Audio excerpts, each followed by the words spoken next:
राजे बहुत कष्टी झाले, पण काय करावे, राजपुताची पुढे काही चालेना. तह केला, स्वराज्याच्या फांदा कापल्या जाऊ लागला. स्वराज्य अर्धवट झालं. राजांकडे फक्त 13 किल्ले उरले. तर काय करावं, पण तरी बादशहाची जहागिरी पत्करायला जावं लागणार होतं आग्र्याला. आग्रा दरबार म्हणजे पृथ्वीचा मध्य. एक गोष्ट आठवली यावरून. भारतात अनेक अत्यंत हुशार आणि चाणाक्ष असे विद्वान मंडळ होऊन गेले. त्यापैकी एक म्हणजे बिरबल. तर बिरबल एकदा झालं असं की बादशहाने त्याला प्रश्न विचारला की दोन प्रश्नांची उत्तर घेऊन ये की मेंढीच्या अंगावरचे बाल किती, मेंढीच्या अंगावरचे केस किती व पृथ्वीचा मध्य कुठे. पृथ्वीचा मध्य कुठे, काय करावं. पण बिरबल हुशार होते. बिरबलाने सांगितलं 3,63,530 एवढे बाल मेंढीच्या अंगावर आहे. बादशाह म्हणला कशावर, खात्री नसेल मोजून घ्या. मोजणार आहे का, नाही, शक्यच नाही, मोजणारच नाही. मग पृथ्वीचा मध्य कुठे, एक खांब आणला आणि असाच्या भूमीत गाडून दिला आणि मग सांगितलं हा पृथ्वीचा मध्य आहे. कशावरून, खात्री नसेल पृथ्वीचं पूर्ण माप काढा, त्यांचा सर्कम्फरन्स काढा म्हणजे परिघ काढा पृथ्वीचा, इकडून काढा तिकडून काढा. आणि पृथ्वी गोल आहे, कुठेही तो जर बांबू ठेवला तरी सुद्धा पृथ्वीचा मध्य हा कुठे एकच येणार आहे. त्यामुळे बिरबलाने सांगितलं हा पृथ्वीचा मध्य आहे. असं म्हटलं जायचं की आग्रा दरबार म्हणजे पृथ्वीचा मध्य. सगळी कामं होतात आग्रा दरबारामध्ये आणि त्या आग्रा दरबारामध्ये जायचंय राजांना. राजे निघाले, आऊसाहेबांची भेट घेतली. आऊसाहेबांना सांगितलं आऊसाहेब जैसे अफजल खानाच्या वक्ताच्या समयी आम्हाला धर्म रक्षणासाठी पाठविलं तैसे आताही पाठवावे. धर्माचे बहुत कार्य करणे बाकी आहे, आऊसाहेब समजून घ्यावे. आऊसाहेब म्हटलं ठीक आहे शेवा जा. 10 वर्षाचं लेकरू सोबत घेतलं, संभाजी राजांना सोबत घेतलं आणि निघाले.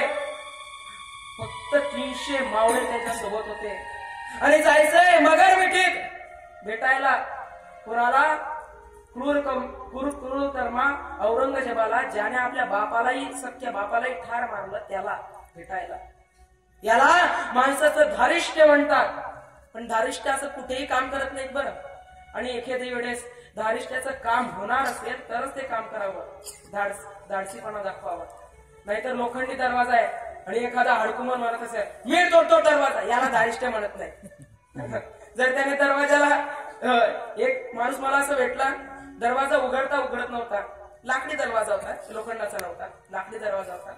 तो माणूस असा पुढे गेला आणि जोरात दाराला दणका दिला. थट्ट दिशे आवाज झाला. मला वाटलं दरवाजा उघडला, नाही, तो माणूस इतक्या जोरात आढळला त्याचे दोन्ही पाय मोडून पडले, पाटे बांधावे लागले. वाईट परिस्थिती आहे. आणि मग दारिष्ट्य असं कुठेही दाखवून चालत नाही. औरंगजेबाच्या दरबारात जायचंय, सोपं काम नाही. पण योजनाबद्धता केली, सगळ्या मावळ्यांची निगराणी केली. तेव्हा स्वराज्याचे सरसेनापती होते प्रतापराव गुजर. ज्यांची जीभ निघते तेव्हा ती आऊसाहेबांची म्हणजे माता भवानीची लवलवणारी जीभ वाजते, अशी त्यांची ख्याती. प्रतापराव गुजर इतका धाडसी माणूस की 3 लाखाच्या छावणीमध्ये एकटे शिरले आणि मिर्झा राजांना कापण्याचा प्रयत्न केला. इतकं या माणसाचं धाडस. पण मिर्झा राजांचं कौतुक असं की वयाच्या 65व्या वर्षी सुद्धा ते तलवार अत्यंत सफाईने चालवायचे. निष्ठा, राजांनी त्यांना इतकं बोलावलं तरी औरंगजेबावरची निष्ठा तिळमात्र कमी झाली नाही. अशी निष्ठा जर स्वराज्यावर असती तर महाराष्ट्रावर गुलामगिरीत अजून 50 वर्ष खितपत पडण्याचे दिवस आले नसते. राजांना जास्त प्रयास करावे लागले नसते. पण राजांना लढावं लागलं अस्तेमितल्या निकारांशीच. स्वकीय जास्त आडवे आले, परकीय कमी. कारण स्वकीय हे जर दुश्मन बनून उभे राहिले तर माणसाचा हात थरथरतो. हा आपलाच माणूस आहे. अर्जुनाने जेव्हा श्रीकृष्णाला सांगितलं की देवा, अरे समोर माझे गुरु बंधू सगळे उभे आहेत, त्यांना मारावं मी राज्य उपभोगावं, काय सांगतोयस तू. पण तेव्हा श्रीकृष्णाने सांगितलं की अर्जुना, धर्मासाठी तुला कोणालाही मारावंच लागेल. तू धर्माच्या बाजूने उभा आहेस, त्या अधर्माच्या बाजूने उभे. तू नीतीच्या बाजूने उभेस तर ते अनितीच्या बाजूने वागतायत, त्यामुळे त्यांना मारणं तुला भाग आहे. राजांना कृष्ण नीतीची शिकवण होती. ही कृष्ण नीती राजांना आयुष्यभर जपली आणि गेले. दिल्ली दरबारात पोहोचले. 2 दरबार संपून गेलेले होते आणि मग 3ऱ्या दरबारात गुजर बाजाराने आरोळी दिली आली आणि मग दरबार सुरू झाला.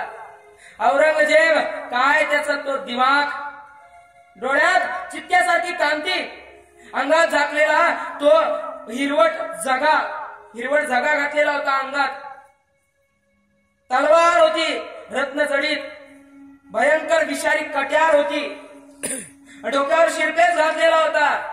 त्या औरंगजेबाला पाहावं आणि समजावं हाच तो क्रूर कर्मा ज्याने राजांशी दगा केला, प्रयत्न केला, राजांना मारण्याचा प्रयत्न केला. कसा राजे दरबारात पोहोचले. दरबारात त्यांनी इकडे तिकडे पाहिलं. अनेक राजपूत त्यांचं एक महत्वाचं कारण म्हणजे राजपूत लोक मागे सिंह लावतात. तर तेव्हा त्यांच्या सोबत होता सिंह म्हणजे रामसिंह, मिर्झा राजांचा ज्येष्ठ पुत्र रामसिंह त्यांच्या सोबत होता.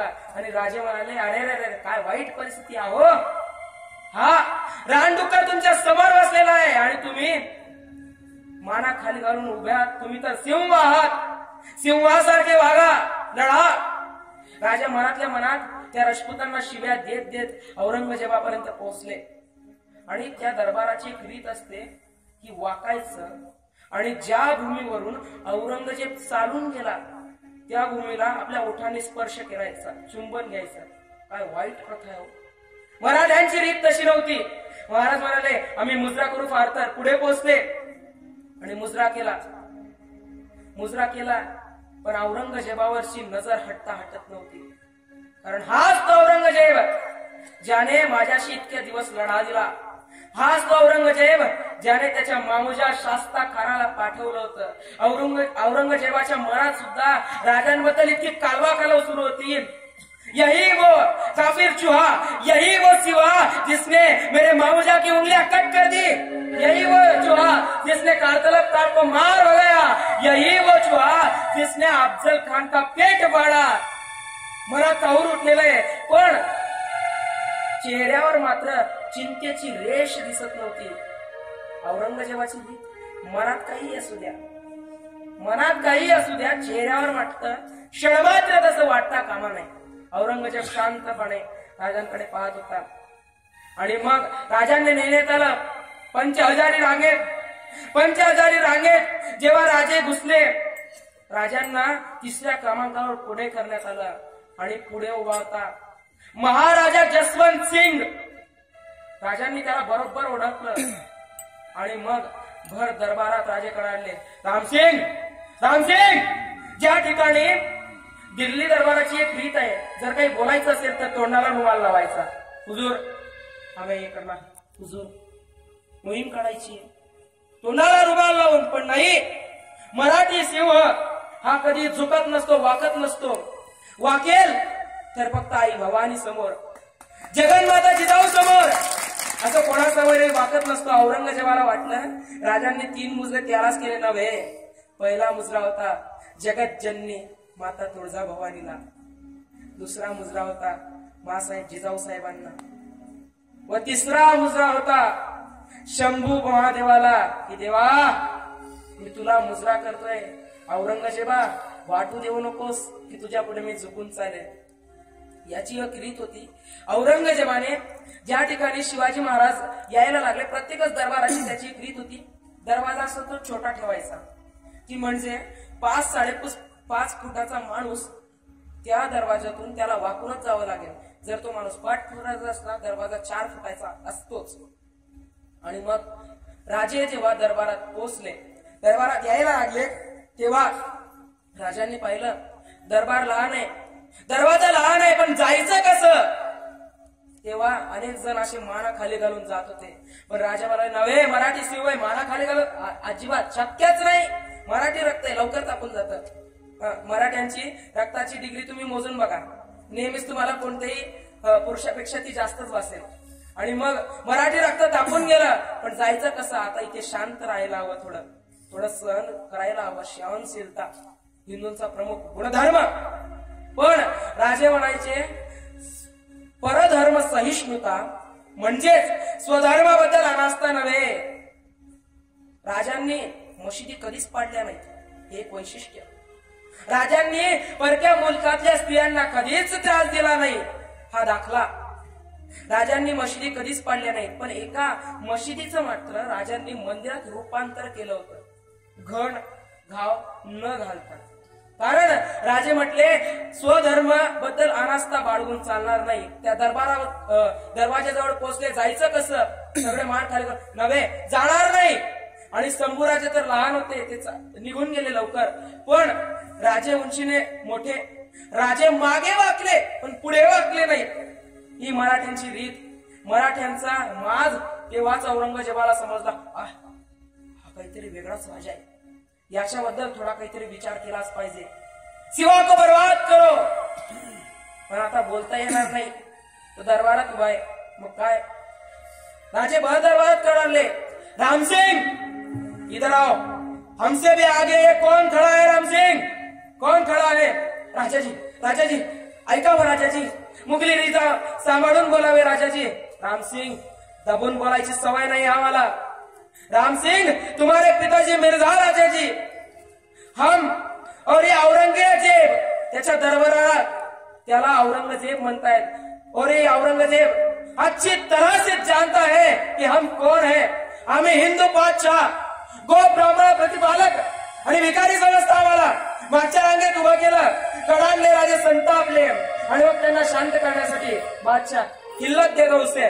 किल्लत आणण्यात आली. किल्लत म्हणजे दरबारी पोशाख, रीतिरिवाजाचा एक पोशाख असतो, तो पोशाख आणण्यात आली. तो खान त्याच्या पुढे राजांपुढे विनवणी, राजाजी किल्लत तो देखिए, राजाजी किल्लत तो देखिए.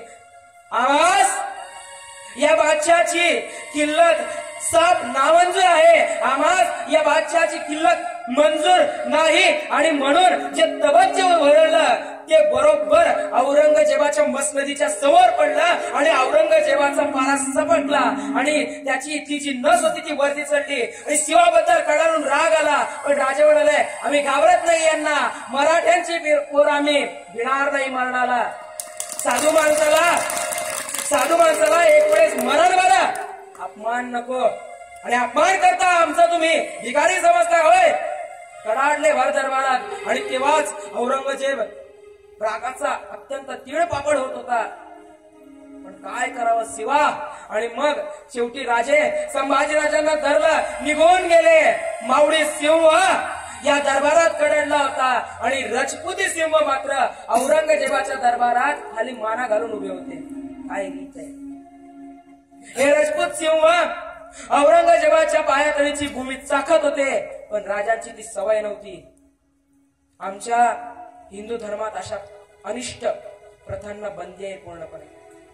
आमच्या हिंदू धर्मात कोणालाही असं सांगितलेलं नाही.